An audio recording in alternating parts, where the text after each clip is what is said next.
Hey everyone, I'm your host Anthony. We do content like this weekly, so hit the subscribe button and ring the bell to get notified. If you want more content like this, click the like button and please leave a comment. Thanks again for watching. Hey everyone, and welcome to our live class. We're so excited to have you here today, and we're looking forward to a great lecture. My name is Anthony, and I will be your host. I'm joined on the line by Dr. Chris Miletus, who will be conducting most of the presentation today. I'm going to pass it off to him momentarily to kick off today's presentation on the topic of how to select the right food sensitivity test. So we're very excited about this topic. It's a very interesting and complex topic, so I'm sure you're going to learn a lot. Before we get started, I'd like to go over just a few housekeeping items. I've muted everyone by default. And number two, if you have any questions during the course of this live class, please submit them into the chat panel. The questions will come to me as the host, and I will be conducting a live Q&A with Dr. Miletus at the end of today's presentation. And lastly, we will be hosting a live demo at the end of today's live class with our head of practitioner partnerships. For those of you who are new to Rupa Health, feel free to stick around if you would like to learn more about how we can optimize your practice. For those of you who already use us, thank you very much. And if you need to get back to your practice or your day, feel free to hop off. With that being said, I'd like to hand it off to Dr. Miletus to begin the presentation. Well, thank you and welcome everyone. Great to see such a wonderful attendance. And this is a topic which is really germane to what's going on in the world. And we'll talk about that today because food sensitivity testing, particularly IgG, actually activates complement, and complement is critical for viral defense and inflammatory response. So we'll touch upon that with a 2011 piece of peer-reviewed literature and a lot of other cool facts. But I will infuse throughout my presentation a little bit of clinical pearl and a little bit of how I explain it to my patients. I've done this for 30 years as a naturopathic doctor, so I've came up with lots of stories over the course of time. For those that aren't familiar, I was the dean at the Naturopathic University here in Portland, Oregon for 7 years, so I proudly say I was institutionalized for 7 years. And if you count my 4 years of being a naturopathic student, it's longer than that. So I've written lots of books, lots of articles. We all are the next generation of thought leaders, and it's just an honor to visit with future and current thought leaders. So we're going to talk today about how do I pick the right panel for a patient. And we've all heard Hippocrates, which was credited 400 BCE. May your food be your medicine be your food. He also is proposed to have said all disease begins in the gut. And of course, if we think about where our immune system resides, 60, 70, maybe 80% of our immune system is GI related. And we know, like a lot of our brain chemistry, quote unquote, serotonin, dopamine, also, once again, gut related. So we got to take care of our gut. We got to take care of our microbiome. And we know that the microbiome, the 100 trillion cells living there, equal and or outnumber the number of cells that make up our body. So today we'll discuss various very specific diets: Asian diet, Japanese diet, Hispanically influenced, called the Mexican food panel, vegetarian panel, and also small panels, large panels, and also IgG, IgA, as well as other reactions. So we're going to look at all of that and try to make it very simple, understandable, and also repeatable for our patients. After all, we're the ones that translate science into English. So we'll talk about the IgG, IgA, IgG4, which is probably by far the most confusing of all the immunoglobulins, but we'll try to decipher that today. And of course, IgE. So do we order a 96 panel, a 144 panel, a 208 panel? When I first started practicing back in 92, it was a 96 food panel. And then over the course of time, 144 came along, 208, and we'll talk about some utility of ordering the larger panels. But once again, it comes down to budget for our patients. And we'll also talk about how sometimes, I'm going to give some examples of my own in my clinical practice, where inadvertently I was maybe sabotaging and slowing down my patient's success. I was suggesting they use ginger or turmeric, but what if they have a food sensitivity to one of those spices? This is a benefit of the 208 panel. So we're all blended. We're all uniquely members of the human race and global members. So my background, my father came in 1961, God bless him, he's passed away. My mom, he came from Greece. My mom came from Germany. They were exchange students here in Portland, Oregon. And voila, here I am, still outskirts of Portland, Oregon. So the question is, do I have a cultural proclivity because of the way I was raised in terms of diet? oh yeah, give me some Greek food specifically, or maybe some German food. I'm a pretty happy person, but it doesn't have to be our genetic background. We have foods we really like, but do those foods like us? But more importantly, do those foods like our patients?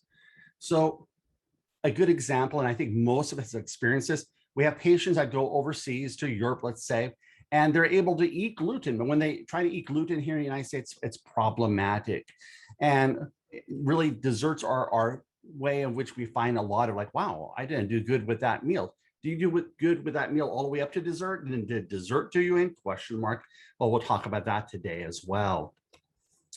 So it's not always the usual suspects, and we all know that IgG, IgA, the IgG4, and of course IgE, very common. The true allergy, the other ones are sensitivities or intolerances.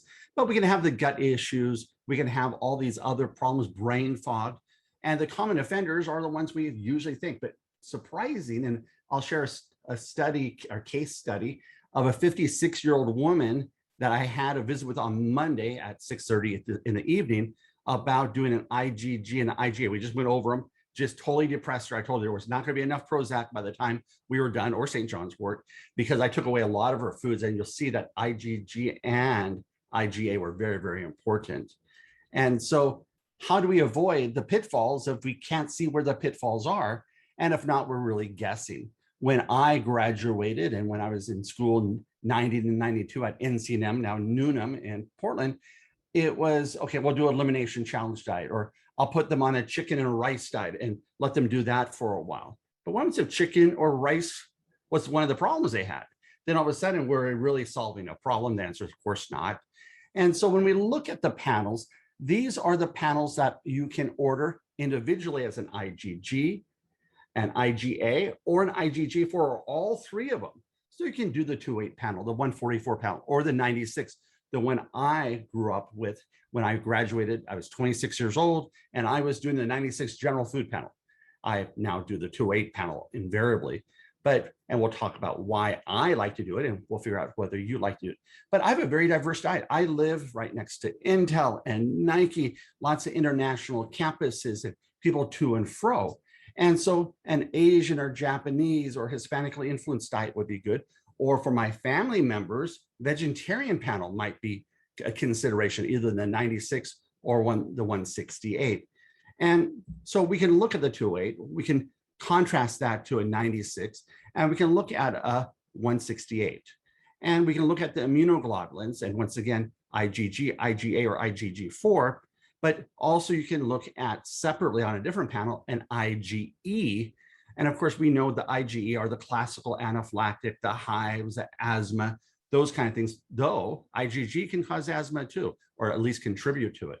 So when we look at the 96 food panel, this is what I lived with for the longest time in my clinical practice. For the first 15, 20 years, did this, helped a lot of people. I built my entire practice on test, have a visit, do some basic food testing. That's, after all, naturopathic medicine 101, are the foods we're eating friendly? Then I would send them home with a couple of recommendations based on our visit. And then they'd come back for a follow-up visit, and they would go ahead and go over these results with me. We'd see how whatever supplement I may have suggested for them or other changes in our life had worked. So I had a visit, did a test, had another visit, and it established care. But more importantly, they told lots of people. There's a patient of mine, her name's Delane, and maybe it was, so I saw Delane in I think 93. And I think by 95, she had told 200 patients about my practice and food sensitivity testing. And because once people see, well, this is my list, or you're out eating, well, I'm not eating this, and they start telling other people, and voila, they are like, wow, look at what's happening. So she's at the gym, she's getting her hair done, and she's talking about hers. Now everybody wants to get this test done. So we want to look at the dairy, but you'll see there's a limitation here on the 96 panel. It only measures some aspects of dairy. It doesn't measure sheep, which we'll talk about. And over here, it only measures 2 spices, ginger and oregano. But now if we look over here at the 208 panel, it's this page and the next page, a lot of data. But look at over here, look at all of the different considerations for the dairy. So I might have said, go ahead and eat something, but maybe we take away dairy, but maybe I say, well, go ahead and do sheep cheese. Go to the fancy frou-frou section and have that cheese. But is it the right cheese for them? Well, you'll also see on this panel, is three colored lines: the IgA line, which is white, the IgG line, which is light gray, and then IgG4, which is more of a charcoal gray, and or black, depends on how it's coming through on your contrast.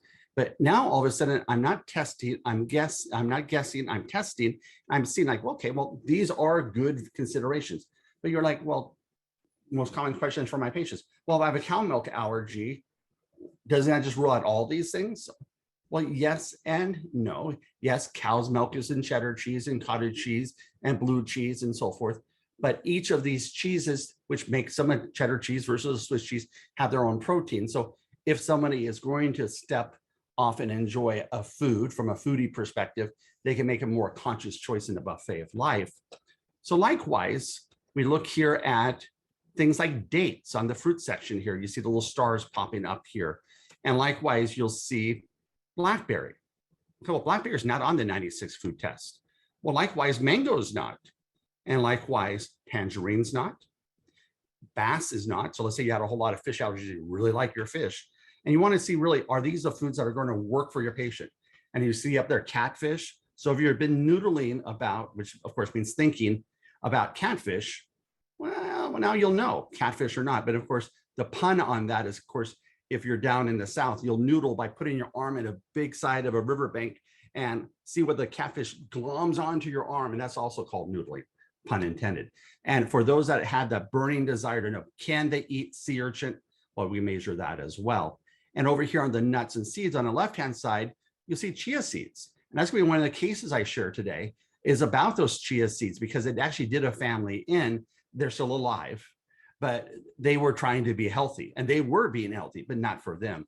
And likewise, kola nut, we got the macadamia nut. So let's say you go traveling to Hawaii and you go to one of those ABC stores, a macadamia nut farm. You're like, okay, should I or shouldn't I? And so it kind of allows you to know what's going on. Plus, we know lots of the nuts are high in histamine as well, a whole separate conversation. But look at quinoa. Over the years, how many times did I recommend quinoa based on my 96 food test? And okay, well, we're gluten and gliadin sensitive. Well, I'm going to avoid that, and we're going to go for quinoa. I was making a mistake. I didn't know I was making a mistake. Likewise, beets. Think about nitric oxide. I'm going to do a whole lot of beets and support my nitric oxide levels. Or kelp, or kale, or once again, okra. Okra, we know, binds onto lectins. It's great for those people that eat a bean or a legume dish and feel crummy. You take some okra, and it actually binds onto lectins and lessens some of the GI irritation. But once again, if it's a problem, it would be bad. And likewise, we see here, look at all the meats and poultries and grains, and look at the spices. The spices are remarkable. So not sure if you want to eat buffalo, you can see here on the left-hand side. Likewise, duck, lamb, goose, and venison. And so now brown rice. Lots of our patients will ask us, well, if I have a white rice problem, do I have a brown rice problem? Well, what's different between white rice and brown rice? Part of it's the processing. But once again, there's a different amount of protein on brown rice than white rice because it's not as devoid of nutrients and it has more innate, au natural capacity to it. And so likewise, we see millet, we see sorghum. So now, well, where are we going to find sorghum? Well, maybe in some ice cream. So we want to look at that. So was it the dairy that was doing them in, or was it something else, or the teff? And likewise, in the legumes, you can see lots of these mung beans.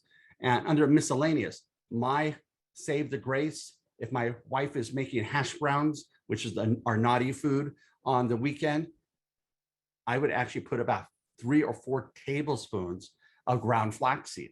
Why? Because it caused a lower glycemic load for me because it was a high fiber hash brown and you get all sleepy and tired, ready for a nap. But once again, was it good for me? Likewise, ginseng. What about hemp? Then hemp maybe, well, there'd be cannabis sativa or cannabis indica. Well, maybe that also could extrapolate to the other side of the cannabis discussion, and hops and shiitake and stevia. So once again, artificial sweetener or alternative sweetener. And likewise, look at all these different spices here. And you can kind of see like, well, we use these spices, but not just for food, we use them medicinal. I have a patient right now with COVID. She's 74 years old. She's been visiting her young daughter, which has metastatic breast cancer in hospice. She's super stressed. Now she's got COVID, just tested positive yesterday. I said, well, you should probably drink some licorice tea, some ginger tea, try to get the congestion broken up.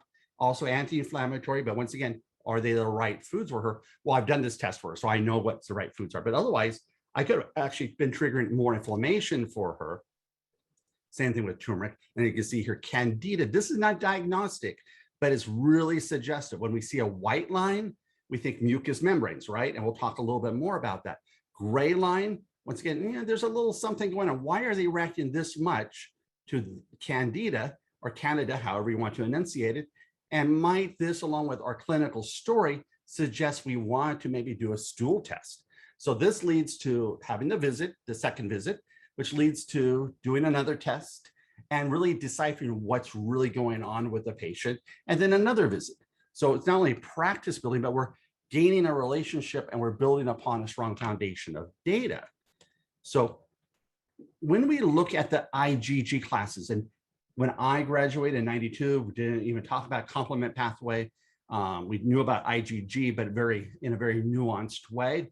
Now we see what happens with IgG1. We have a 60% abundance of IgG1, 32% abundance of IgG2, 4% IgG3, and 4% IgG4. Half-life, 21 days. Okay. Now, allergens, IgG1, big reaction, and also IgG4. But look at the C1q binding. This is the activation of complement. Remember, as we all know, complement is also critical for inflammatory and viral and microbe defense. But now if all of a sudden I'm stimulating my body's complement pathway with foods I'm eating, which is supposed to be nourishing and fortifying, sustaining me, and unbeknownst to me, weakening me, could I have eaten the wrong meal, had someone cough on me while they walked past the restaurant table, and end up being more susceptible than if I had avoided those foods? Just a hypothetical. So as you can see here, complement and viral pathogenesis. And what we see here is the complement system functions as an immune surveillance system. We were just talking about complement system that rapidly responds to infections. Activation of the complement system by specific recognition pathways trigger a protease cascade generating cleavage products through all the C1s and 2s, 3s, and 4s, and to eliminate pathogens, regulate inflammatory response, and shape adaptive immune response. And their conclusion was discoveries have identified critical roles for the complement system and the pathogenesis of viral infections. So do I want to be eating my food sensitivities right now? No. Do we want our patients to be eating them? No. So I have, since March of 2020, done more food sensitivity testing than ever before. I've done a lot of it over the last 30 years, but everybody that did not have a current food sensitivity test within the last year to 18 months, I redid them to see which things have changed and which foods should they be avoiding during this COVID era. Now, it could be a flu era. It could be just a really bad cold season. It wouldn't matter what season it is. It also fortifies them. Imagine they're dealing with autoimmunity or cancer. You don't want to be triggering more inflammatory responses because we know that leads to inflamed aging and a weakened susceptible system. So we go for IgG interpretation. Most abundant antibody in our bloodstream. That's why it's very simple to do a finger prick test. So you don't have to worry about phlebotomy, and you can actually have your patients do it at home. I've only seen maybe 8 patients here in Oregon in person for the last 20 months. It's all been Zoom. A lot of people don't want to come into our office. Plus, our office is on the main floor right next to the largest pediatric office in the whole region in Washington County here in Oregon. And you're walking past all the little sick kids with their masks and the COVID tests, and nobody wanted to walk past them to come to me. So I've been doing a lot of drop shipping. The patient gets it at home, they prick their finger, do it, I get the results, and we have another visit. So we see with IgG1 scores, if there's a 1, so it goes up to 4. And so we go, if I have a 1 score, I allow my patients to have it every 4 days. If it's a 2, 3, or 4, I try to have them avoid it for 3 to 6 months to allow the irritation to go down. I give the silly example, if you wear an outfit, and it's really either starch or you have a little tag in the back that rubs you wrong, you kind of want to not have it rub you wrong for a while, clearly during a complement aware time as well. So my gut protocol, just my gut protocol, and once again, I'm an independent educator for US Biotech, so this represents what I like to do. I like to nourish the GI tract. So I'll get the food sensitivities, then I'll put them on some glutamine or collagen or probiotics. If they don't have a big dairy issue, I'll give them a lot of organic butter. If not, I'll also give them some butyrate in a capsule form to help fuel the enterocytes and colonocytes so that we help with those tight junctions, but lessen the leaky gut and so forth, because it's the terrain in microecology which led to this susceptibility to have these many reactions. And I love using DPP4 and a plant-based enzyme. Of course, many of you know DPP4 is specific for casein as well as gluten. Doesn't allow you to have a pass on it, but in today's world of eating a wide variety of foods, it can actually mitigate some of the consequence. So then we go to IgA. And I tell all my patients, IgA. And my undergraduate thesis at Reed College here in Portland, Oregon. I remember when my mom was German, what still is. My dad came from Greece. Well, they were exchange students. Well, guess what? I went to school here in Portland at Reed College. And I wrote my undergraduate thesis. In order to graduate with a bachelor's degree at Reed College, you had to write a year-long thesis. So I wrote 100 pages on psychosocial stress and immunosuppression. And a lot of it was about IgA. But are we psychosocially stressed with the news and the COVID and our practice and all the things on top of what I was already stressing is in 2019? Yes. So the IgA response, we don't want our immune globulins, particularly IgA, to be reacting. So mucous membranes, eyes, nose, throat, lungs, GI tract, female reproductive regions, all coated with IgA. But when we get stressed, it drops. But now imagine we're eating a food that's actually irritating and rallying that response. Well, we know that if we have a viral infection or a allergic rhinitis, we get clear runny nose. But if we get enough clear runny nose, what happens? We're warm, we're moist. Mucus is mucopolysaccharides, it's sugary. Then what happens? We start growing secondary bacterial infections, either from our normal flora or an external bacterial burden. So we want to control mucus production. So people that have ear, eyes, nose, throat, lung, GI tract, or genital health concerns, I do IgA testing. So in my practice, I'm doing the 208 panel. That's my default. And I do the IgG and the IgA. And if a patient has a response of greater than 1, I totally avoid an IgA score of greater than 1. Why do I do that? Because I don't want our external mucous membranes to be responding to an invader or a perceived invader, because that's, of course, deleterious. No food, or rarely is a food, worth that response. So then we go to IgG4. And IgG4 is the most complicated thing to understand, but we're going to make it simple. So it is a blocking antibody, but there are some exceptions to that, which we'll talk about, because if you have IBS, IBD, autism, or eosinophilic esophagitis, it can actually be pathogenic and causing the problem. But so now you think if you have an IgG score on anything 1, 2, or 3, IgG4 might come in, maybe have some competitive inhibition on the receptor level. So not triggering complement as much, so the theory goes. Or you have an IgE, so true allergy, and maybe if you have IgG4, you've gained some level of either therapeutic targeted tolerance. You're doing this in your practice, you're trying to help your patients gain tolerance, or your body's trying to save the bacon and there's an IgG4 to help with that. So the big issue is eosinophilic esophagitis. Then I always add IgG4. IBS, IBD, I will add IgG4. Or anybody with autism, I'll talk a little bit more about that, I will add IgG4. So I'm doing my IgG and IgA on all my patients unless their budget limits them. And for the couple that I did, and which I'll be going over, the 56-year-old patient of mine, I gave them an option, just doing IgG or IgG, IgA, because they had lost one job because of COVID, and now they were financially strained, but they prioritized their health. They say, we're doing both, and you're going to see it was important that they did both. So you can also add the IgG4. And once again, it can also be contributory to symptoms in some patients. So there's a lot of literature out there. It's available upon request for migraines, asthma, sleep. People say, oh, no, it's just and this is a common thing you'll see in your practice by some of your patients have gone to their conventional doctor. Of course, you're going to have a reaction to the foods you're eating. No, that's not true. And when you actually look at the results, it's like, well, do you eat bananas? Yeah. Do you have a score to bananas? No. Okay. So you eat dairy, you have a score, and you eat almonds, you have a score. Do you even eat that food? No, I don't have, like, okay. So the concept of, well, you're just going to react and show up to what you're eating is easily dismissed But you can also see in the literature here, sleep, asthma, migraines, all IgG studies, and likewise, irritable bowel, IgG studies. And so these are available upon request. We're more than glad to share them with you, because to have that literature allows us to have a strong foundation as functional medicine providers and confidence that when we're asked a question, here's the study. And that way the patient, which is now stuck between conventional and us functional medicine providers, are able to offer that balance point of here's the scientific literature. It's not misinformation.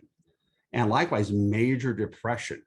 How many of our patients are anxious and depressed these days? How many patients have gained the COVID 15 or 20 or 25 pounds? Have we been self-soothing ourselves? Have we been eating our naughty foods? A lot of patients have. And so has this further potentially fueled not only kind of urinate and quinolate levels within the brain inflammation, and if you're not doing the US Biotech organic gas and environmental pollutant panel, you can actually target those and see how the brain inflammation is going.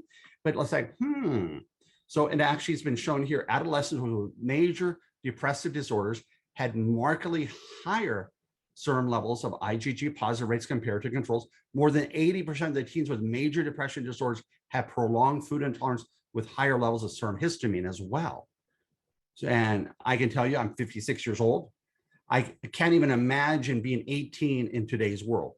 It's hard enough being a more mature adult in today's world. Can you imagine if this was your entrance into life? Depression, anxiety, and also for a lot of my more mature patients, this is just doing them in. So we need to make sure we're fueling our body. We know that. Preaching to the choir, right? So the way I explain food reactions to my patients, there's fixed, there's earned, and there's cross reactions. And so fixed, so I've done both of my boys. My boys are 23 and 28, and I've done both of their tests over the years, several times, test and retest to see how they're doing as if before puberty, college, see what's going on, antibiotics, not antibiotics, GI illnesses from world travel. And the fixed ones, you can thank mom and dad for largely. You're just prone towards those. No matter what you do, they're going to be there. And it happens, my older son was virtually identical to many of my food reactions, whereas my younger son was more identical to my wife's reactions, by chance or not. But myself and my older son had a lot of IgG scores and other scores. But then there's earned. I earned when I was the dean at the Naturopathic University here in Portland for 7 years. I was gaining weight. So I had water and raw almonds, sprouted almonds every day for 18 months.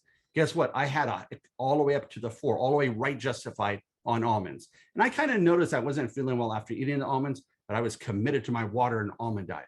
I earned that reaction. And so that's why we like to rotate. And then there's a cross reactions. And we'll talk about that. And birch trees, for example, cross react with carrots and apples and nuts. And there's a slide coming up on that. So fixed, earned, and cross reactions. So it's important to kind of look at that from a proverbial straw that broke the camel's back. If I have a hay fever right now with birch trees, which of course happened in the spring, I remember it well, then what am I going to eat? Apples? No. Carrots? No. Celery? No. Tofu? No. Because these all are cross reactors from my birch trees, which I'm inhaling. And also if I'm ingesting it, I'm the cream of the Oreo cookie, so to speak. So this is a 56-year-old patient that I visit with on Monday. She has Sjogren's. She has polyarthritis throughout her body, and she has lots of other issues. She's had kidney cancer.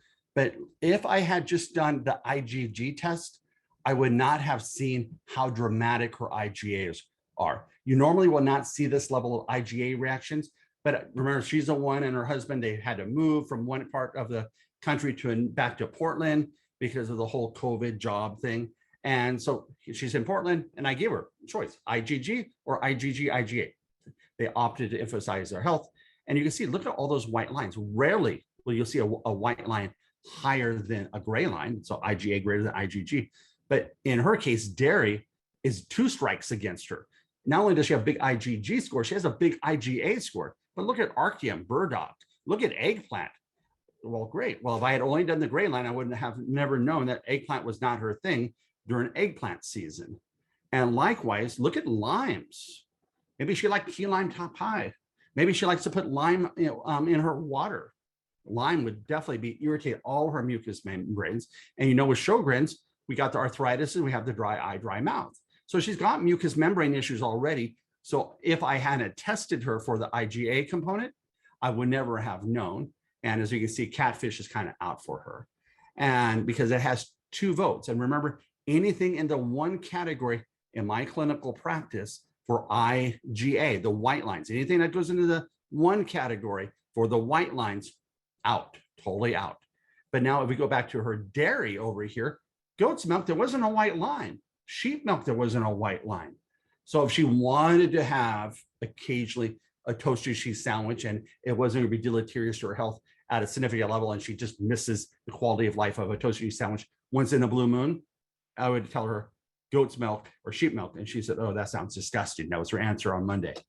And so then we see here also more lines. And once again, look at the button mushrooms. So if you're thinking you're at a salad bar, yeah, we're not going to actually put those button mushrooms. I guess salad bars really don't exist anymore, but when they used to exist, we can tell our kids about them. There we go. We could have put button mushrooms, but in the buffet of life, we really will not be doing that. And should I do a bun with sesame seeds or not? In her case, as you can see here, the answer is no. And likewise, look at these other scores. Look at all the therapeutics. And I have her on anti-inflammatory herbs. So did I modify her program a little bit based on this? Answer, yes. But what really concerned me, and I told her this is one of the highest combined IgA and IgG candida scores I've seen in a long time. And I says, I want to do a stool test. So literally we're doing a stool test on both of them because the husband also had a really big score on the yeast. And of course, partners pass it back and forth sometimes, and both have been on antibiotics. Husband's been on chemotherapy in the past. So we're going to actually fortify and clean up the household and make sure that there's nothing really going on. So this is a simple example of what I tell my patients. Tuesday, you eat a food. Wednesday, you eat a food. Thursday, you eat a food. And we know that the IgG scores last for 21 days. But over a 3-day period of time, why do we do a 4-day rotation diet? Well, we have day 1. There we go. Day 1, we have our exposure. Day 2, we eat the same food. Another adding on, stacking effect. 3rd day, we eat the same food. Maybe it's cheese, macaroni and cheese. Maybe it's cheese on our omelet, and then there's a grilled cheese sandwich. So we have that stacking effect. So we're proverbially ready to throw ourselves into off the Mayan temple as a sacrifice to the food, which we have a proclivity towards. But if we knew it was the thing that was making us so miserable, would we have consumed it? And the other example I give, other than the pyramid, is the seashore example. If we're walking along the seashore, little waves, when they stack up on top of each other, will wash up the shore. Much like if you had a large food reaction, we'd avoid it. But if you have lots of little ones and you're okay, well, it's a 1.5 or 2. Do I eat lots of 1.5s and 2s and stack them up? They have an accumulative effect as well. Once again, speaking from 30 years of clinical experience, as well as the analytical side. US Biotech does offer IgE testing. Here's their mini panel. And what's really nice about their testing is if you see here in the second column at the bottom, they'll tell you what the total IgE is for that person. If they have a really high IgE, you can imagine this is going to be a hyper focus point. But this person, you want to be above the age of 10, you want to be below 87. They're 36, but they still have a lot of scores. So you can imagine if that IgE kicks up, those scores can become more dramatic. Or you can do the larger panel, like the 96, to identify what's going on. And if you're doing a great job of working on quercetin and DAO, diamine oxidase, and working on the gut, hopefully you can keep that IgE level really low. But if something flares them, maybe it's during a certain time of year and the pollen's getting them, their food's getting them, then we're going to have higher scores. So we can do a mini panel, or you can do that. And that's a separate panel from the food sensitivity, IgG, IgA, or IgG4. Then we get to IgG4 is believed, even in the conventional medicine, AAAI, the allergy group, they say it doesn't fix complement. It acts as a blocking to IgE. Now, if you have an IgG4 to almonds and you have an IgE to almonds, would I tell a patient to eat almonds? Heck no.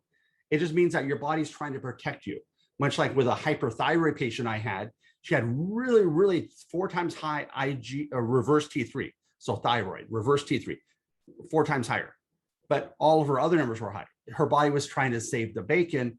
But once again, do we really want to count on IgG4 saving you from the EpiPen? I wouldn't.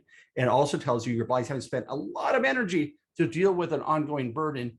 And do we want to be spending vis medicatrix naturae or our vital energy to be dealing with something which we can avoid? I would argue philosophically, no. And so once again, it has a direct effect on mast cells and basophils. So if you have IgG4, you might have some protection. But also it's been linked to eosinophilic esophagitis. So your patient's been having GERD-like symptoms, is not getting better with your protocol. They go into a gastro, they get scope, they get a biopsy, it's eosinophilic esophagitis. Well, then we're going to want to avoid the IgG4 foods for those patients. And we're definitely going to want to add that to their panel. Likewise, same thing with Crohn's and GI problems in general. You can see all the references, well documented. IgG4 can be a saving grace at times, but can also be pathogenic in these particular cases. So IgG4 antibodies were reduced after long-term exposure and a perturbed immune system, for lack of a better word. And the research shows that it can help inhibit inflammation. So you're saying, okay, well, if I had to pick between 5 foods, so I picked the one that has an IgG4 and all the rest didn't, they were just high on IgG or IgE, you could, but I'm looking at it for more of a pathogenic aspect of things in my clinical practice. And I'll quote the literature here. In this way, IgG antibodies of different subclasses at different concentrations and with sometimes opposing functions deliver cohesive protective immune function. So great, you have your body trying to generate IgG4 to put out the fire. I would argue, let's just avoid the fire and deal with the gut and the food burden.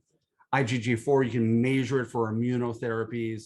You can use it for whether or not there's blocking antibodies and the ability to quench IgE reactions. But once again, would I risk my life as I reach into my drawer here to grab my EpiPen, not to use it, but just, yeah, no, I wouldn't. I'm a patient too. I'm gonna do it.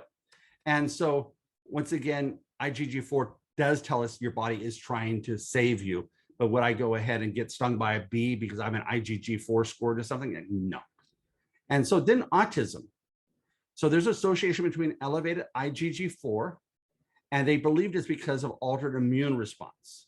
And however you believe autism comes around and why it's so much more pervasive, is it mitochondrial issues? Is it microbiome issues? Is it other issues? We know that IgG4 can be really problematic. So for all my kiddos and adults with autism spectrum, I will actually go ahead and do IgG4 testing along with my IgG and my IgA, never just by itself. And once again, the research showed that in 241 children participating in this study, there was a strong correlation with, once again, IgG4. And they found that 114 children with autism spectrum, 31 with developmental delays, and 96 normal, or call it neurotypical, but they use the word normal, neurotypical were used as controls, and they found there was a much higher level IgG4 with ASD. Who would have ever known? Until I was going into literature, I didn't know that IgG4 is important for, particularly important in addition to my IgG and IgA for my kiddos. And so once again, they quote here, these results may suggest that underlying immunological abnormality with autism disorder and elevated IgG4. In Enstrom study, they looked at this, they found an association with behavioral outcomes. Right now I'm working with a little 6-year-old boy that's nonverbal and diverts eye attention and lots of other challenges. And we're making some great progress.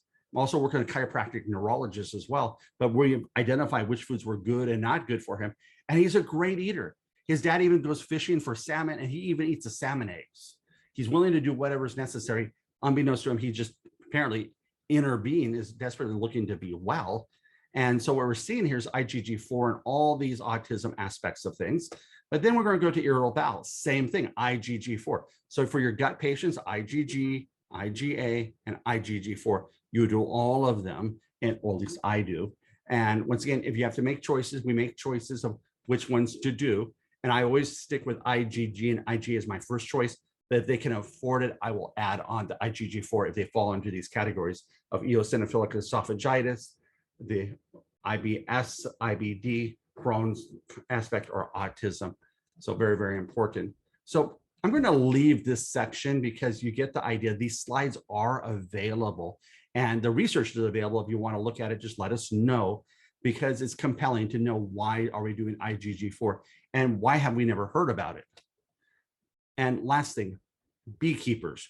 Why can a beekeeper, over the course of taking care of bumblebees, be stung and gain a tolerance? It's actually believed to be IgG4 related, that they've had enough IgE exposure by being stung by the bumblebees that their bodies actually adapted an IgG4 to bind on and to actually cause a blocking aspect. It's known as the beekeeper's protection.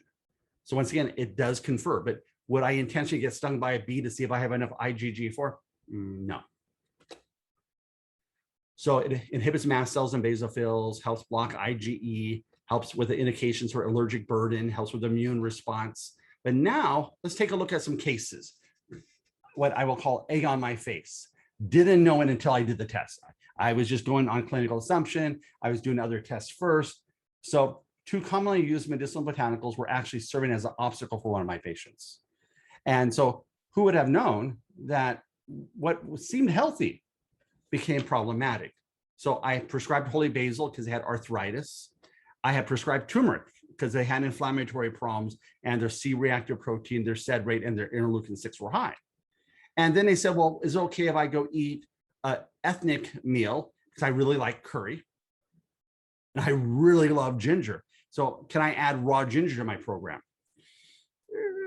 Well, okay, well, the holy basil's got the IgA and the IgG. So remember, anything in the 1 category for the white line, not good.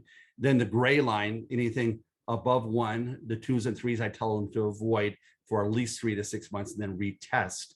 But then we have these huge IgG4 scores out of nowhere, disproportional to the IgG and IgA. So you wonder, is there an IgE issue going on, or is this actually on the IBS, IBD, autism, or eosinophilic side of things stirring the pot? Because your body's expending energy to make these, and I'd rather have it make something else. So then we have spice of life. I have a woman from Indonesia, a realtor, sweetheart of a person, helped us sell a house. And she ends up with terrible GERD. She's been scoped. She's had all these tests done. She does have a sliding hiatal hernia, but in her traditional cuisine, ginger and oregano were things that she loves doing. She's a foodie. She loves cooking. And so she was doing ginger and she was doing oregano, and it was further inflaming her. So the 208 panel allowed me to know that. Otherwise, I wouldn't necessarily have known that. But everything else was pretty boring for her. Then this is a busy parent. And they were actually feeding even their young kids, 3 and 6, and a 13-year-old and their significant other. They were feeding them chia seeds and hemp protein as part of their dinner augmentation. And lo and behold, what did we find? They had a chia seed reaction going on, and they had a hemp issue going on. And let's pretend they were doing some recreational stuff on top of it. It also begged the question there as well. But they were just using a hemp protein and they're using chia seeds. So now the question is, they have been doing this for about 6 months, and they're very, very proud of themselves, and good for them. They were making healthy choices. At least they thought they were. So were these fixed scores, or were these earned scores because they did it too much? And maybe they should have rotated between hemp protein and rice protein and some other pea protein. And maybe they should have done, instead of just chia seeds, they should have done some ground flax and rotated it, not to create those, once again, earned allergies where you just overdone it and your body says, I can only put up with this so long. So mixing it up and not being, too directed towards eating the same food on a pattern. Then on a 51-year-old patient, she presented with bloating and burping and body aches and seasonal allergies. She reported eating a standard American diet. She was also diabetic and had Hashimoto's thyroiditis. And she also identified as a vegetarian, but she was really a carnivore. And what do I mean by that? How many vegetables? No more than a standard American diet.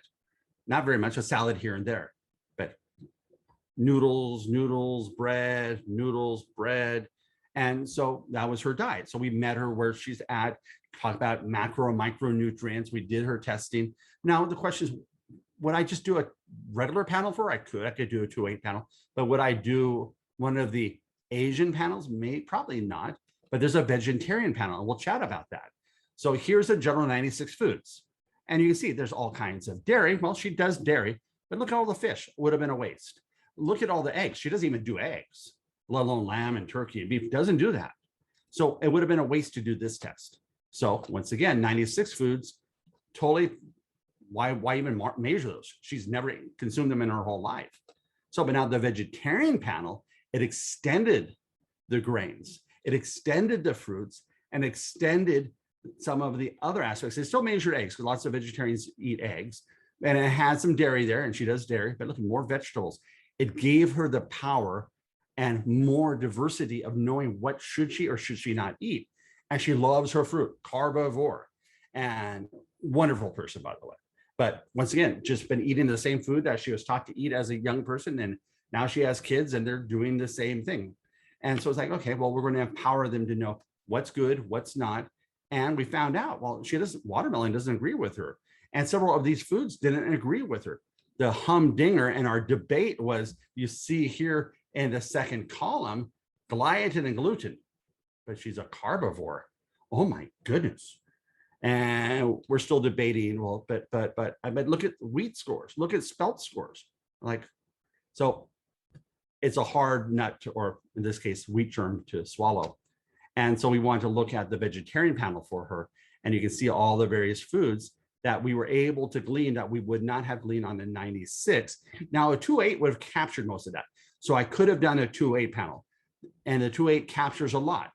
But so this is, once again, what you could have done as a vegetarian panel, but the 2.8 would capture a lot. It would throw meat in there, which would have been a quote unquote waste, but 2.8 would have captured virtually all of this as well. So a 2.8 for most of my patients is the way I go because it captures what I want. But if you really want to just be really respectful to a vegan or vegetarian concept, there's even a 168 panel that just avoids some of those. 48-year-old executive, she went from 159 pounds to 229 pounds. And then she went back down to 169 pounds, but now she's stuck over 229. Lots of stress. She's got migraines. She wants to lose weight, and her partner's Panamanian. So she's a very largely Panamanian diet. So for her, looking at a Mexican, or better probably termed Hispanic influenced diet, would have given more consideration and option here. So once again, that's kind of the way I would have done it, is to say, okay, well, we're going to target it. In her case, she also has lots of resources. She's an executive for a large automotive company, so she can do lots of testing. So when my patients do testing and they're able to do testing, wonderful, I will just go for it, because I don't want to have one little thing missed be the thing that slows down our progress. And I give the example for my patients of walking around a track, like a racetrack. And I said, if they left the hurdles out for the hurdlers, and you had to either walk around each one of those or hop over each one of those, it would slow your walk. It would slow your journey. Well, likewise, these are obstacles to the cure, so to speak. So we'd identified things that were problematic for her.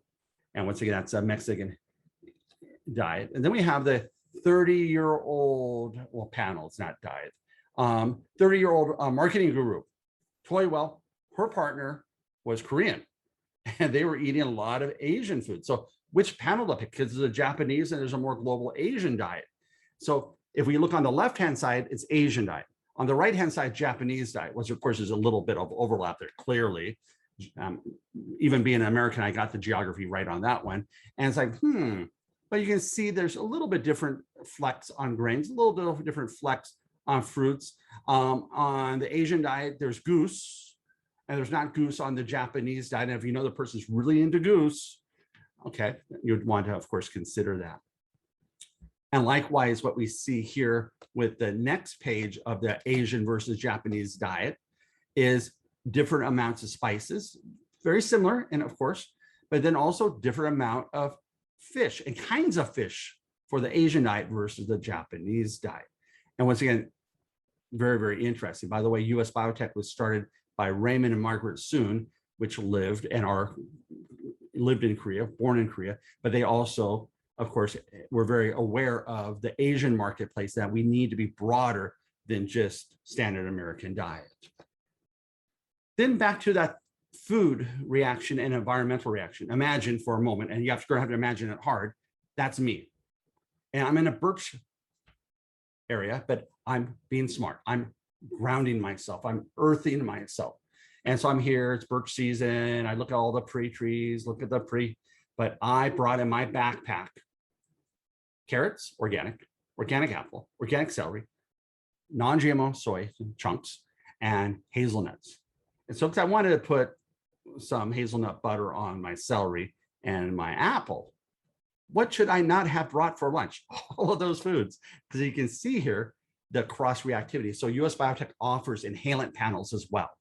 And so inhalant panels are really important because if you know you are seasonal and you go to pollen.com, POLLEN.com, and you can see, okay, for the 5 days in the forecast, and what's your spike relative to your zip code, and a patient comes in, they're really suffering, and you know they have certain food sensitivities, well, we might want to do an inhalant panel for them to see what inhalants are around, and when the pollen spike, don't go outside or don't eat these foods, as you can see here with birch and all these cross reactions. So Gesundheit. So up to 80% of people who suffer from birch pollens also have food allergies. So doing an inhalant panel can be very helpful as well. So 70 to 95% of birch pollen allergic patients also develop allergies to celery or carrots. That would be me. Celeries can also cause anaphylactic reactions with persons with mugwort and birch pollen. So this is where we might want to be looking at the IgE testing also offered. And the inhalant panels can be IgE, IgG, IgG4, or IgA. I'm big on the IgE for when I know there's just immediate rapid onset. We know that's IgE. And IgG4 and IgA also very, very helpful. And of course, we went over IgG4 when we're thinking irritable bowel and we're not finding the other answers. But that's usually my last choice of all of the panels, just my personal choice. And so then we need to help our patients avoid the obstacles, but they don't know where the obstacles are. They don't know where the landmines are. And so our goal is to help them. And that's what we do. We're helping them from a functional medicine perspective, identify, empower, and education is power. And so this is why education is so important. And this is what we do. Dosore, doctor as teacher. Don't need to be a doctor to be dosore. We all are teachers in all aspects of our lives. So we're a melting pot. We're diverse and with lots of strength in that diversity. And we have a lot of better foods because of that diversity. Boy, my wife and I are somewhat foodies. And it's like, okay, what are we going to do? And I think we go around the world virtually, but every 3 or 4 weeks on the diet we've just consumed. So once again, the broader we would measure ourselves, the better we would be to make choices as we enjoy the diversity and ethnicity that surrounds us. So we want to catch the bigger things. And if we knew on this salad bar what we should or should not put on our salad, we now know. So I'm going to open up for questions. So thank you for your attendance. And I'm excited to chat with one and all of you. Thank you so much, Dr. Miletus. That was amazing. Food sensitivity, this is such a vast, broad topic, and there's so many different types out there. So thank you for narrowing this down and helping our audience understand this in a more simplistic way. So fantastic job today. Again, thank you. We did receive a good amount of questions during the presentation. So we're going to go through that Q&A right now. So let's just jump right into the first question. And I have, if someone does not have a leaky gut, are you less likely to run food sensitivity tests? That's a great question. And it's a tricky question because if you've been doing this like most of us have for a long time, sometimes we know the patient has all the signs of a leaky gut, and we've done a stool test and the zonulin family peptide, because even though we're looking analytically for zonulin, if you look at the small print, it's zonulin family peptide. It might not be a high level of zonulin, but they still have a leaky gut or a relative leaky gut.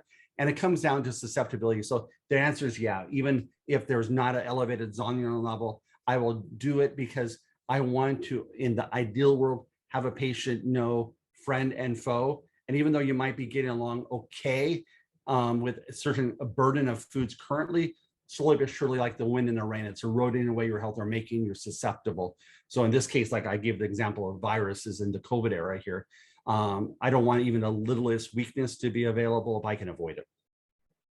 Very interesting. Thank you so much for that, Dr. Miletus. Touching on COVID, let's go into the next question, which is, would you suggest the food sensitivity test for a patient who is looking to boost their immune system in the age of COVID? And yeah, that's actually what I've done a lot of over the last 20 plus months, is not so much even boost the immune system, but have a less distracted immune system. I don't want my patients dealing with a carrot or a celery like me with my birch allergies. So I can't really choose not to breathe. Well, I could, but that wouldn't be very edifying. So, but I can at the very least not eat the other foods which are troubling me, which would otherwise make me more inflamed to start with. And then unfortunately, all of us, and it's good too, but all of us have experienced Googleitis, either for ourselves or our patients come in all Googled up. Yes, I'm making verbs and adverbs out of all of that, but we're all Googled up. But the reality is they know about IgG now, they know about IgM, but they also know about cytokines. And so what I share with them is this is to try to quiet down your overall cytokine inflammatory daily burden or the static, so that if you do have something that kicks in, that stirs a pot. And maybe it's just a really bad pimple. I'm being silly now, but it's like, hey, we're gonna have less of a reaction than if we were already stirring the pot and we were already at a rolling boil on the back burner. Very interesting. Good to know that. And let's move on to the third question. And that is, can you discuss how to mitigate some false positives and false negatives on these tests? So true false positives, true false negatives on this particular test from US Biotech has great specificity and sensitivity. So false ones aren't there, but let's talk about things that can cause what appears to be artificially lowered results. If a person's on antihistamines, they've just got a cortisone injection, and they've used a corticosteroid inhaler, corticosteroid nasal spray. If they are on an immunosuppressive biologic drug, all of those can dampen the response. And likewise, if they're in the throes of hay fever season, and this last year I backed up to a field of 1 mile by a mile and a half, and it was hay this year. And now I truly know what hay fever is. And it's like, if you would I appear to be artificially elevated during spring and early summer, oh yeah, my scores will be exorbitantly high, but that's because I'm also inadvertently measuring my inhaled and my food together. And so low scores, think about immunosuppressive things that people are consuming. And then if it's extremely elevated, either think leaky gut, parasitic, or that something stirred their pot. Very interesting. Very interesting. So moving on to the next question, possibly tying into the previous one, what do you do if somebody tests positive for almost everything on, say, the 208 food panel test? So there are high responders, there's low responders, and that's just the nature of our immunology. Some people are already very vigilant immunologically, either because of their epigenetic or allostatic burden. So either they're epigenetically predisposed, or they have an allostatic burden because there's so many other things going on with them from an inflammatory immunological response. They're high responders. Then I quantify what is their highest score. And if their highest score is a 3, I use that as the benchmark. And then I'll lessen the scores that are lower and allow them to have the lower scores and just really avoid the bigger scores, because starvation is really not very therapeutic most of the time. And so I actually will go ahead and just find a balance. Likewise, for a person with really low scores, which they just may have a few ones, I consider those high scores for them. And I'll actually tell them to avoid those lower scores, because that's as much as their immune system rallied. So that was them complaining in a whisper. I don't like those foods. Whereas other person's really just throwing a fit. There's nothing on a salad bar I can eat. And so then we have to find some foods that are going to be less harmful for them, and also based on signs and symptoms.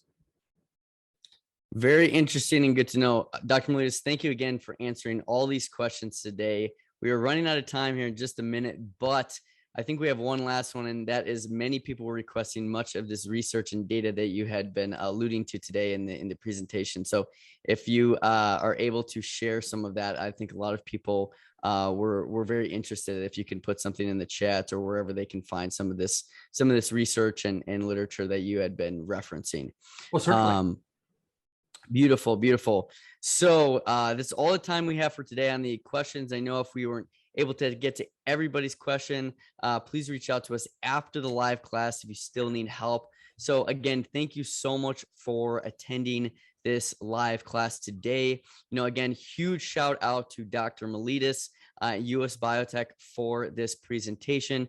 A very interesting topic. There's a lot of different test styles and tests out there. So thank you, Dr. Miletus, again for narrowing this very complex topic down. So we hope to see you all at the next live class. And again, before you leave, we have Adrian Martinez, who is our head of practitioner partnerships at Rupa Health. He's going to put on a live demo right now for all of you. So if you'd like to learn more, please stick around. And Adrian, again, thank you so much for joining us, and the floor is yours. Hey, absolutely. Thanks for having me, Dr. Anthony, and appreciate you all sticking around. My name is Adrian. I am the head of practitioner partnerships here at Rupa Health. Very excited to speak with you all today regarding our platform, why we're here, why we host these live classes. I'm going to real quickly just drop my email in the chat. So if any of you want to schedule some time with me, feel free to reach out and we can put some time on the calendar for a more personalized demonstration of how this could potentially just more directly impact your business, your clinic, your practice. So Rupa Health, who are we? What do we do? You know, let's face it, if any of us have ever placed an order with a lab before or ordered tests, multiple tests, there's definitely some pain points that can be associated with it. What we've done at Rupa is we've created a platform designed to alleviate many of the not so fun components that can be associated with ordering lab tests, right? You know, most practitioners are working with anywhere from 3 to 6 different labs at any given time, right? And what that traditionally means is you have 3, 6, or even more. I've spoken with practitioners who work with 15 plus different labs, right? That requires generally going to each individual portal to place your orders, manage your orders, view your results, right? It can be a lot from an admin perspective. Not even to mention the patient experience, right? How's billing being managed with that patient? Who's hand-holding that patient through filling out the requisition, let alone taking these tests that oftentimes can be quite uncomfortable. If there's a phlebotomy required, right? Who's coordinating that process directly with the patient if there's a specimen issue, right? So there can be a lot that goes into lab testing, and a lot of it tends to be not so fun. So what we've done is we've created a platform that is designed to alleviate many of these problems. So this is Rupa Health. You can create an account for free at rupahealth.com. It takes just a few minutes, not even, to create an account with us. What we've done is we've brought on 20 plus different specialty labs onto our platform, allowing you as a practitioner to place an order from all of our different partner labs in one place, as well as track the progress, view the results, all within the Rupa dashboard, as opposed to, of course, traditionally having to go to each individual portal to do so. Additionally, we've built out a patient experience. So as soon as you place that order on Rupa, we can effectively take it from there. We offer multiple different billing options that we can invoice the patient directly with: cash, credit, HSA, FSA, as well as even a financing option, right? So opening up a number of different opportunities for your patient to get access to these oftentimes very expensive cash pay tests. Or, of course, you do have the option of paying for the test yourself and invoicing and billing the patient separately outside of Rupa. We've curated our own detailed FAQs and instructions that we'll send to the patient. If there's a phlebotomy or blood draw required, we can, of course, help the patient coordinate that as well by sending over options, as well as working directly with the patient to find alternative options for them within their zip code or around their zip code. If they have any questions throughout the entire process on how to take their test, they can reach out to us and our team. And of course, if there's a specimen issue, we will help resolve that directly with the patient in the lab by sending them new kits over and walking them through the process. So the idea behind Rupa Health is to alleviate all of those pain points that can be associated with it, and basically make it easier and more manageable for you to place these orders and create more time for you to spend with your patients. Because at the end of the day, that's likely why you became a practitioner, right? Not to manage a bunch of admin work that can be associated with these tests. So let's jump into it, y'all. What you're looking at right now is the Rupa Health dashboard. I'm just going to jump right in to show you how simple it is to start an order on Rupa. Up here on the top right where it says start an order, this is where you go ahead and do that process. To create an order, we just need 3 bits of information. We need the patient's first name, last name, and email address. It's that simple to start an order. We'll go ahead and collect the rest of the information directly from the patient to complete the order. We do that for a couple of reasons. Reason number 1 is to streamline the process for you, right? Make it as easy as possible to start an order and send an order out. Reason number 2, we want to ensure the accuracy of the information that the patient has, right? So patient's information can change. They can move addresses, they can change phone numbers. So we'll go ahead and collect that information directly from the patient to make things more streamlined, as well as ensure the accuracy. The first sets of tests that you're going to see down below your favorites are bundles. So we can actually create custom bundles on Rupa Health. A bundle can be a set of tests. It could be a set of blood panels. It can be a combo of tests and blood panels. And these can be from any of the labs that we're working with. And just to mention, we offer all of the tests that each one of our partner labs offers as well. So our catalog is going to be complete with any of the tests that you're looking to work with, as long as they're within the catalog of any of our partner labs. Below that, you can create a favorites list. So a favorites list is a single test that you're most commonly using. So you'll go ahead and put a little heart next to it. And that way that'll be among the first tests that you'll see when you're ready to place an order. Again, the idea here is making it more streamlined for you to be able to order these tests that you're commonly using without having to go and search through the entire catalog to find them every single time. But with that, you of course do have access to the entire catalog should you be looking for a test that's not available within your favorites or within a bundle. You can search and filter by company, you can search and filter by test type, and of course you can make specific searches for whichever test you're looking for. Once I click on whatever test that I'm looking to order, that test is added into my cart very transparently. You'll notice that our prices are there bolded out. We offer wholesale practitioner rates, meaning the same prices that you would get having an account directly with Genova or Dutch or any of the labs we're working with will be the same prices in our catalog as well. We do not upcharge those prices. In fact, we'll actually be able to invoice your patient, should they be the one paying for the test, the same practitioner price. So you'll notice here, right, there's a 244 next to it. Just kind of what we're going along here with is most, if not every lab, have both a patient price as well as a practitioner price. That patient price can be, tens, if not hundreds of dollars more expensive in some cases, right, than the practitioner rate. So we're going to potentially save your patient a ton of money by invoicing them for that practitioner rate. So as you can see here, for example, right, the Dutch Complete, if the patient were to be referred directly to Dutch, would be charged $399. Through Rupa, they're charged $250. All of our tests will be defaulted to be drop shipped directly to the patient. So again, especially in the days of telehealth, this is the most common use, but we do offer a few different labs that offer in-office kits as well. And if there is a test add-on available, you can go ahead and click into this and add that test. Right. You'll also be able to view all the details, turnaround times, sample collections. Again, we'll send those sample collections directly to the patient, a sample report. And if there's any biomarkers, you can go ahead and expand that out here. It will also invoice the patient directly. That's how it's going to default. Again, we offer multiple payment options, cash, credit, HSA, FSA, as well as a 3-month interest-free payment plan that we can set up directly with the patient. You do, of course, have that option of paying for the test yourself, in which case you would simply click that box and you can add your payment details in there as well. You can add notes for the patient. You can add notes for Rupa. You can add ICD-10 codes. So again, if the patient wants to, submit a super bill to the patient or to their insurance separately for reimbursement, they are more than welcome to do that. You can add ICD-10 codes in here, and you can just add a quick little keyword, and it'll bring up a whole catalog of any ICD-10 codes associated to that keyword if you don't know that ICD-10 code off the top of your head.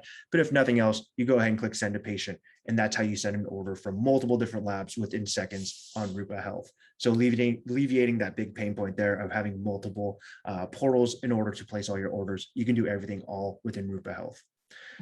Next thing I'm going to show you here is how you manage all these orders, right? So within this main screen is where you're going to go ahead and manage all of your orders. You can search by specific patient. You can search by status of your order. So a really unique use case here would be, hey, let's go ahead and search by pending payment. This is going to show me all the orders that have been sent to my patients that I haven't followed through with payment on yet. So it's an easy way to follow up with your patients. Say, hey, Joe Smith, I saw that we ordered these tests for you on June 1st. You haven't completed them yet. Let's go ahead and do a follow-up. Good for business. Of course, once they complete and compliant with those tests, that means they're going to come see you again, of course, increasing your revenue at the end of the day, right? You can click into any of your in-progress tests at any time and view exactly what the status is of that test. So as you can see in this example, there's 3 different labs that we're working with, and we can go ahead and view the status of all of those tests within the Rupa dashboard. You can see exactly when the tests arrived at that lab. You can get an estimation of when those results are in, and you're notified via email as those results do come in. So it's as simple as clicking into your Rupa Health dashboard, and you're able to download the results. You can send those results directly to the patient. One thing to note is that Rupa will never send the results to your patient without your consent. You can schedule a clinical consult through Rupa as well. So should you need some additional assistance interpreting the results, you can go ahead and schedule a clinical consult directly through Rupa, as well as you can view the requisition through our dashboard. Should you at any point want to reschedule, order again for that patient, it's as simple as clicking this button here. Additionally, you can actually schedule an order in advance as well. So say that you have a patient on a specific regimen and you want to repeat this testing or even different testing 6 months down the line, 2 months down the line, you name it, you're able to actually schedule an order out in advance for this patient through Rupa as well. So again, just keeping things top of mind. And if things do get forgotten, you can actually schedule it out so things don't fall by the wayside or through the cracks. So what we've seen so far is how to place an order and how you track your orders. Two main pain points that we've seen is just simply organization and having to go to individual dashboards or portals to do so. We alleviate those pains all within Rupa Health, make it extremely streamlined and user-friendly. What I'll show you just real quickly is the lab test catalog. What this catalog is going to show you is all the labs that we're partnered with and all the tests that we have to offer. You can search for specific tests. You can run filters by lab test company. You can filter by sample type. So if you're looking for a specific test that maybe is offered via full serum blood draw versus blood spot, right? You can run those filters and find exactly what you're looking for, as well as clicking into the details that we saw earlier to get all the details regarding turnaround times, the processing times, view that sample report, as well as starting an order. Additionally, this is where you're going to go ahead and be able to create your favorites list as well. So just to reiterate, I'm keeping things pretty high level just as this is a group demo, and I think we've got about 40 or 50 or so of you on this call. But if you are interested in scheduling a call directly with me, more than happy to do so. We, of course, have access to support as well. So you're able to reach our team directly through this portal, as well as through support@rupahealth.com. We'll respond to you within 24 hours, within 1 business day, generally much quicker than that. But of course, depending on the complexity of the question, that time might vary, but never more than within 1 business day. You can adjust your settings. I think one thing that's really important to shout out here is that we can set things up in a clinic formation. So if you are just not only a solo practitioner, but let's say you have a physician assistant or even working hand in hand with another practitioner, you can create a clinic account. You can invite your team members to join this account and you'll have all the visibility within one place. You can create your custom bundles within here as well. And if you do have a blood draw and a preferred phlebotomist, you can add their information. So we'll go ahead and send this information directly to the patient should there be a blood draw required with their test. The support center is where you can find a ton of amazing information. We have our keywords here. So really anything that you have questions about, more likely than not, can be found within the support center. But what I want to give a quick shout out to is just how much information there is in here, as well as all the live classes that we have. We appreciate you all joining the live class today. But as you can see within this live class catalog here, you can view all of our upcoming classes, and we'll record and upload any of the classes that we've done previously into this catalog as well. So you can always hop back into this library and view anything that we've done in the past. And just to touch on real quick, turnaround times. So Rupa doesn't store and ship any of the tests out ourselves. We still are working directly with the lab, so they'll be the ones shipping things out. So with that, of course, there are varying turnaround times. We'll make those transparent as possible to you. So you'll be able to hop in here and get an idea and indication of what the turnaround times will look like. That said, should there be any delays, we'll actually notify you here up at the top. So Great Plains and Precision Point are experiencing delays. We'll notify you up here at the top. And actually, which is a new feature coming out very soon, should there be a test that's going to be impacting you or a patient directly, you'll be notified and receive extra communication. So you won't actually have to log in and see this for yourself. You'll receive an extra email, as well as your patient will receive an email notifying you that there are delays that are to be expected due to a specific test, which I think is amazing. I mean, transparency and communication is so key, especially with a lot of these patients and questions surrounding what's going on. And a lot of patients, let's face it, have probably spoken to a number of different practitioners. And so, they're eager to get things done. So we want to make sure that communication is as transparent and clear as possible as we're going through this process.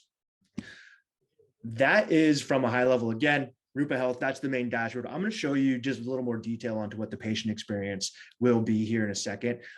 So let's jump right into what that is. So as soon as you place that order on Rupa, we'll notify the patient that the order has been placed from that by you. The kits will be shipped out within 24 hours of payment. We'll send the patient our own FAQs and instructions. Again, instructions will be shipped out with the test, but what we found is that the test instructions that we're sending out are a little bit more user-friendly. They're going to be just as comprehensive, but easier to read. And then, of course, we'll check in with the patient. If there's any questions, we'll manage that experience for them, and then you'll be notified as the results come in. So what you can see here is an example of what the communications will look like that are sent out to your patient. So this is what they'll see should they be the ones invoiced directly to pay for the labs. So hi, Joshua, Dr. Jordan has ordered these tests for you. We'll introduce who we are. And then of course, we'll highlight the different payment options that we accept. Again, that's going to be cash, credit, HSA, FSA, as well as a 3-month interest-free payment plan. From there, we'll collect the necessary information to complete the order, demographic information, shipping information, billing information. They will consent. And then of course, we'll collect whatever billing information that they choose to move forward with. And if they choose to use the financing option, we'll work directly with them to set that up. On the right-hand side, we'll highlight the different tests that were ordered for them. And of course, they will be aware of what's going on with that. Now, that brings me to a very important point. What does this cost? Rupa is a free platform. It's free to sign up for. It's free to use. The way that we generate our revenue is there's a flat 7% processing and ordering fee on each test, or rather on each order. You can see that broken down as a processing and ordering fee on each order. Now that's paid for by whoever's paying for the test themselves. Meaning if we're the ones invoicing the patient for every order for you on your behalf, then you will never see a bill from Rupa. It is a free platform. Right. Of course, the alternative option being you pay for the test and then invoicing the patient directly. But this 7% processing and ordering fee is the only time, and that's how we generate our revenue here at Rupa Health. The patient does have the option of delaying or canceling the order. If they delay the order, they have the options of 1 week, 2 weeks, and 1 month. We'll go ahead and remind them after that time has elapsed. If they cancel the order, they have to write in a reason as to why they're canceling the order, and we'll notify you as to what that reason is, so you can continue to, of course, stay up to date. From there, we'll send over those instructions and FAQs, right? So on the left-hand side, you can see the email that we'll send over.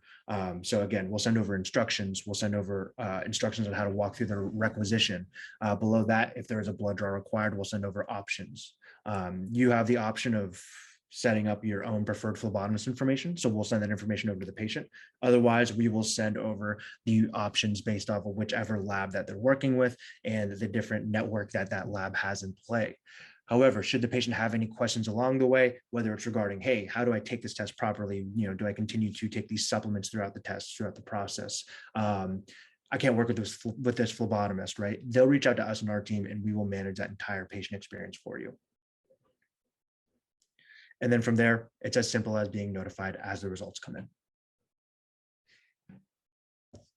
So that is a quick 15-minute high-level demo of Rupa Health. But just to reiterate again, right, we are a platform that is designed to alleviate a lot of the pain points that could be associated with lab testing, whether it's one lab, whether it's multiple labs. More than happy to set up a call with you in your clinic. Again, my name is Adrian. I'm the head of practitioner partnerships here at Rupa Health. Feel free to shoot me an email. It's just ADRIAN. That's Adrian@rupahealth.com. And thank you so much for joining us this afternoon. Very excited to be working with some of you. Take care.